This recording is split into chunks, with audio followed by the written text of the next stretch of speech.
ہم یہ کوشش کر رہے ہیں کہ ہمارا پلڑا چونکہ مضبوط ہے، ہم ایک طاقتور پوزیشن میں کھڑے ہیں، اور جب آپ طاقتور پوزیشن میں ہوں تو فیصلہ آپ ہی کے حق میں ہونا چاہیے۔ ہم حق اور انصاف کی بنیاد پر فیصلہ چاہتے ہیں کہ اقوام متحدہ کی قرارداد ہے، 70 سال سے ہم اس پر عمل درآمد کرانے کی کوشش کرتے رہے، نہ بین الاقوامی برادری نے اپنے فرض کا احساس کیا اور نہ ہی کشمیریوں کو ان کا حق ملا۔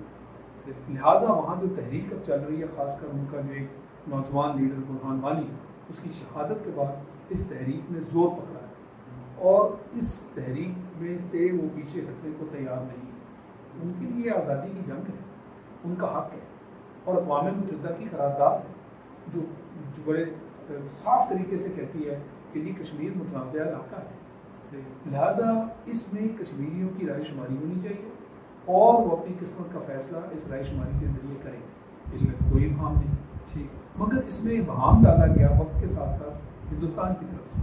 ایک تو اس نے بین الاقوامی سے ہٹ کے اس نے کہا جی ہمارا باہمی مسئلہ، اور باہمی مسئلے کی جو بیک گراؤنڈ بنتی ہے وہ یہ ہے کہ جی شملہ قرارداد کا ذکر کیا جاتا ہے، پھر لاہور جو ہمارا اکارڈ ہوا اس کا ذکر کیا جاتا ہے، مگر جو اصل قانونی نقطہ ہے اس کو وہ جان بوجھ کے دنیا کو گمراہ کرنے کے لیے اس کا ذکر نہیں کرتا۔ قانونی نقطہ یہ ہے کہ جہاں ایک بین الاقوامی قرارداد ہے، اگر آپ نے باہمی بھی کوئی معاہدہ کیا ہے تو اس کا یہ مطلب نہیں کہ بین الاقوامی قرارداد ختم ہو۔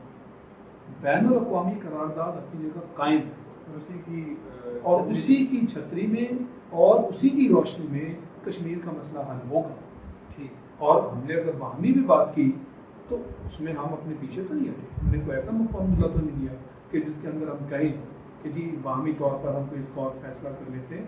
باہمی صرف مذاکرات ہم کرتے ہیں، جب مگر فیصلہ نہیں ہوگا، اور باہمی مذاکرات کا مطلب تو وہی ہے رائے شماری والا۔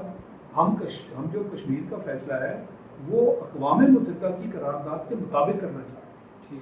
باہمی مسئلہ کوئی نیا مسئلہ نہیں ہے، اس میں تو صرف ہم کہہ رہے تھے کہ آپس میں مذاکرات کریں گے، مگر ہندوستان جو ہے وہ مذاکرات میں بالکل سنجیدہ نہیں ہے، نہ وہ کشمیر کے معاملے کو حل کرنا چاہتا ہے۔ جو کہتا ہے کہ جی وہ اس کا اٹوٹ انگ ہے، تو پھر وہ کیسے اس پر مذاکرات کرنے کو تیار ہوگا؟ اور ایک طرف ہم کہتے ہیں متنازع ہے، اور ایک ہی دن اس نے کھڑے ہو کے ایک طرفہ طور پر پوری دنیا کے سامنے اناؤنس کر دیا کہ آج سے ہم کہتے ہیں کہ یہ متنازع نہیں ہے۔ کیا اس کو یہ طاقت تھی یہ سارا کام کرنے کی؟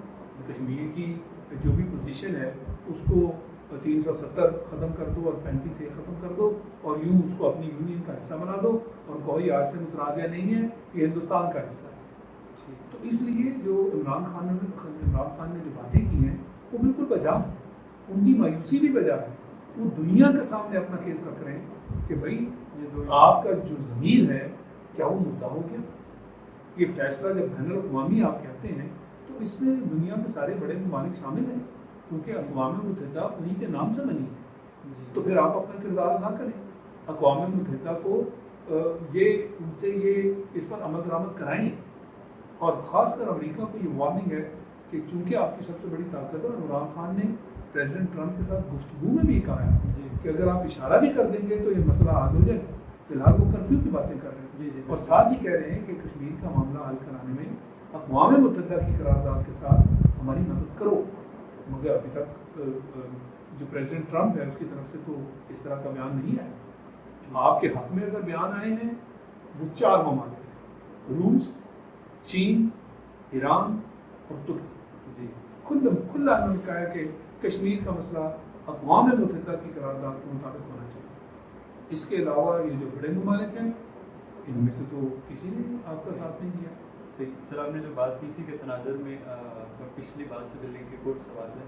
TRT ورلڈ ٹرکی میڈیا کا بڑا پلیٹ فارم ہے، انہوں نے خبر لگائی تھی پچھلے دنوں کہ جب تک پاکستان اور انڈیا کے درمیان اب کشمیر کے معاملے پہ جنگ نہیں ہوگی تو یونائٹڈ نیشن جس سے مراد یقیناً وہ امریکہ بھی لے رہے تھے تو وہ اس معاملے میں نہیں آئیں گے، اور عمران خان بھی پچھلے دنوں کچھ اسی قسم کی باتیں کر چکے ہیں کہ اب شاید جنگ ہوگی تبھی کوئی عالمی قوتیں جو ہے وہ انٹروین کریں گی۔ تو اس کو ہم یہ تو پھر اس کا مطلب ہے کہ بین الاقوامی سطح پہ بھی یہ بات ہو رہی ہے کہ جب تک آپ اس طرف نہیں جائیں گے، ڈنڈے کے طور پہ اس مسئلے کو حل نہیں کرائیں گے تو یہ معاملہ کسی راہ نہیں جائے گا۔ اس میں کوئی دو رائے نہیں کہ بین الاقوامی سطح پر جو بات ہو رہی ہے اس میں بڑا وزن ہے، کیونکہ جیسے میں نے آپ کو پہلے 2 پوزیشن دونوں کی بتا دی، کہ دونوں اپنی اپنی لائن ڈرا کر کے کھڑے ہوں.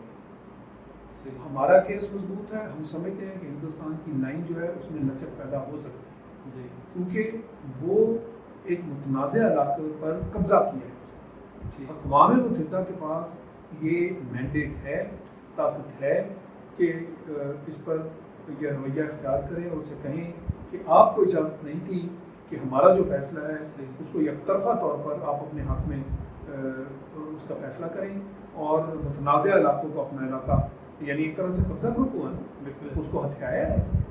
یہ ان کا علاقہ نہیں ہے ان کے مطابق.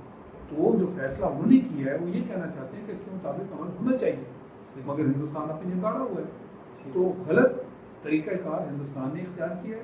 پاکستان تو صرف اس کی یاد دلا رہا ہے اور کہہ رہا ہے کہ کشمیریوں کا حق ہے. کشمیری جو اس وقت جس تشدد اور ظلم کا شکار ہیں, جو بربریت ان کے ساتھ ہو رہی ہے, وہ تو اقوام متحدہ کی قرارداد کے تحت اپنا حق مانگ رہے ہیں, رائے شماری کا حق مانگ رہے ہیں. وہ کوئی نئی بات نہیں کر رہے. تو جب ان کو حق مل چکا ہے, اس پر عمل درآمد نہیں ہو رہا, تو پھر وہ کیا کریں, وہ کہاں جائیں؟ وہ دنیا کے سامنے اپنی جانیں بھی دے رہے ہیں, وہ بھی پیچھے ہٹنے کو تیار نہیں ہے. ان کا حق ہے, ہم ان کے اسی لیے ساتھ ہیں کہ سچ اور حق پر وہ اپنی جنگ لڑ رہے ہیں, اپنی تحریک چلا رہے ہیں. ہم ان کے ساتھ ہیں. اور ہم کیوں ان کے ساتھ ہیں؟ کیونکہ اس قرارداد میں ہمیں فریق ہے, ہم نے دستخط کیے ہوں. جس دن سے یہ معاملہ ہوا ہے, میں اس دن سے کہہ رہا ہوں کہ میں یہ سمجھتا ہوں کہ یہ جو کچھ ہوا ہے یہ پاکستان کے ساتھ فریق کی اتنی مضبوط حیثیت ہے نا جس نے دستخط کیے ہیں, جو کہ اس پارٹی کی ہے, کیونکہ ہم نے ان کا ساتھ دینے کے لیے اس پر دستخط کیے تھے.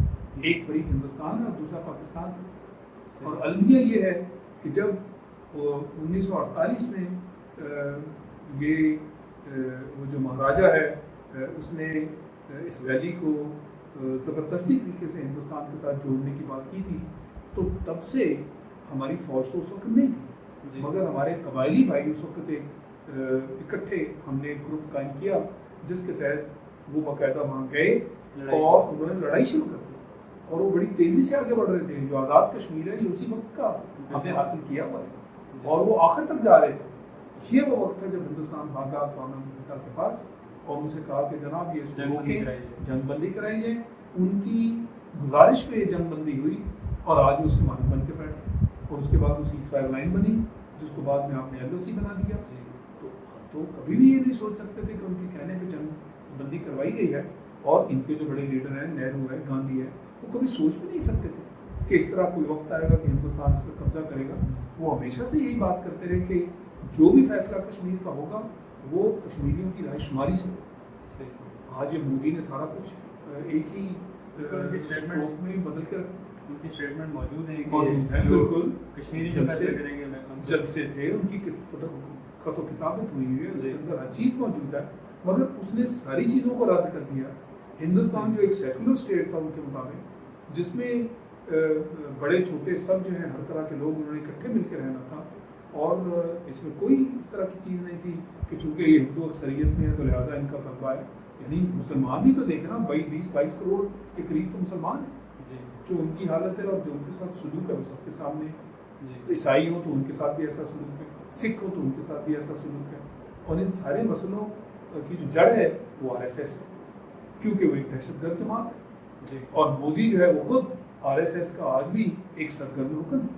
تو RSS کو اس نے کھلی چھٹی دے رکھی ہے اور اس کا کانسیپٹ یہ ہے کہ ہندوستان صرف ہندوؤں کے لیے ہے اور باقی جتنی بھی وہاں پہ قومیں ہیں ان کو ختم کر دو. یہ جو پچھلے دنوں آسام میں ہوا ان کی شہریت تک انہوں نے ختم کرا دی. تو یہ آہستہ آہستہ ناگالینڈ, میزورام, اس طرح کے جو اسٹیٹس ہیں ان سب کے ساتھ ایک ایک کر کے ایسے ہو رہا ہے. تو کم از کم 28 اسٹیٹس ہیں وہاں پہ جہاں اس طرح کی جنگ جو ہے وہ جاری ہے, مگر ان کی انفارمیشن پہ بلیک آؤٹ ہے, لہٰذا دنیا تک ان کی خبریں نہیں.